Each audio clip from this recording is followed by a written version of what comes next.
Include examples. Edisi properti na tali bagi besor kan yago ya paru bubagra jawab maray. Kumalumi partno tali bagi besor kan yago parnal. Hake cholak cholana. Hake cholak cholana. Include examples. Hake cholak cholana. Hake cholak cholana. Miskol balchakri na nikok samanut yang tangkap BJP সরকার জবাব মারনা। আমরা মূলত আজকে TYF কেন্দ্র committee 7 দফা দাবি নিয়ে আজকে আমরা গণধর্নায় বসেছি। আমরা ইতিমধ্যে দাবিটাও আপনাদের সামনেও রেখেছি, তারপরে বলছি রাজ্য সরকারের বিভিন্ন দপ্তরে 51,784টা পদ শূন্য পদ পড়ে আছে। তা পূরণ করার জন্য রাজ্য সরকারের কোনো হেলদোল নেই।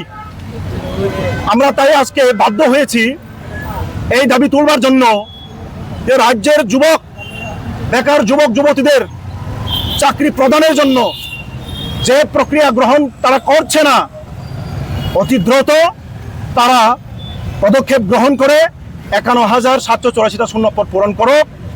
আমরা 2 নম্বরে রেখেছি, আপনারা ইতিমধ্যে দেখেছেন এডিসি প্রশাসনের মাধ্যমে প্রায় 120টি এলডিসি পদ সহ বিভিন্ন ডিপার্টমেন্টে তারা নিয়োগ করেছেন। ইতিমধ্যে রাজ্যের স্বনামধন্য পত্র পত্রিকায় সেটা প্রকাশিত হয়েছে, রাজ্যের মানুষ অবগত হয়েছেন। এই নিয়োগ কোনো বিজ্ঞপ্তি ইন্টারভিউ তারা নেয়নি। কিভাবে সম্ভব? চাকরি নিয়োগ করার ক্ষেত্রে যে নিয়ম সেটা ন্যূনতম সেটাকে তারা মান্যতা দেয়নি, তারা মেনেনি। প্রায় 120টা এবং তারও বেশি আমরা শুনতে পাচ্ছি। এটা বেনিয়ম, এটা অন্যায়। এই 120টা যে পদ নিয়োগ করা হয়েছে সেটাকে অবিলম্বে বন্ধ করতে হবে এবং নতুন করে 120টা এবং যদি তারও বেশি হয় সেই নিয়োগ প্রক্রিয়া স্বচ্ছতার মাধ্যমে নিয়োগ করা হোক। আপনারা দেখেছেন 2024-এর ফেব্রুয়ারি মাসে একটা বিজ্ঞপ্তি বেরিয়েছিল, রাজ্যের বিভিন্ন সংবাদপত্রে সেটা বেরিয়েছে। 110টা ডেপুটি পিও এবং সাব জোনাল যে অফিসার সেই পদে টিটিএডিসি চাকরি নেবে এবং যথারীতি চাকরি নেওয়ার জন্য পরীক্ষা নেওয়া হয়েছে। পরীক্ষা প্রথম দফায় প্রশ্নপত্র ফাঁস হয়ে যাওয়ার কারণে সেই পরীক্ষাটা বাতিল হয়ে যায় এবং পরবর্তী সময়ে পরীক্ষা নিয়ে তারা রেজাল্টও সঠিকভাবে তারা প্রকাশ করেনি এবং তিপ্রামথার সুপ্রিমো বুবাগ্রা তিনি বলেছেন স্বয়ং ওনার ফেসবুক লাইভে 110টা ডেপুটি পিও এবং সাব জোনাল ডেভেলপমেন্ট অফিসার যে নিয়োগ প্রক্রিয়াটা উনি স্বচ্ছতার সাথে করবেন, কিন্তু 2 বছর পেরিয়ে গেল সেটা এখনো তারা নিয়োগ করছে না।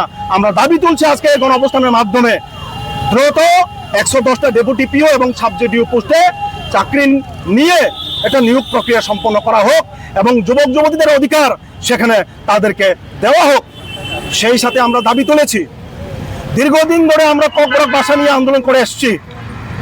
ইতিমধ্যে ককবরক ভাষা সরকারি স্বীকৃত ভাষা, ককবরক ভাষা বিভিন্ন কলেজ বিভিন্ন ইউনিভার্সিটিতে পড়ানো হচ্ছে, কিন্তু ককবরক ভাষাটাকে অষ্টম তফসিলে অন্তর্ভুক্ত করার জন্য কেন্দ্রীয় সরকার এখনো পর্যন্ত সেই রকম পদক্ষেপ নিচ্ছে বলে আমাদের কোনো মনে হয় না।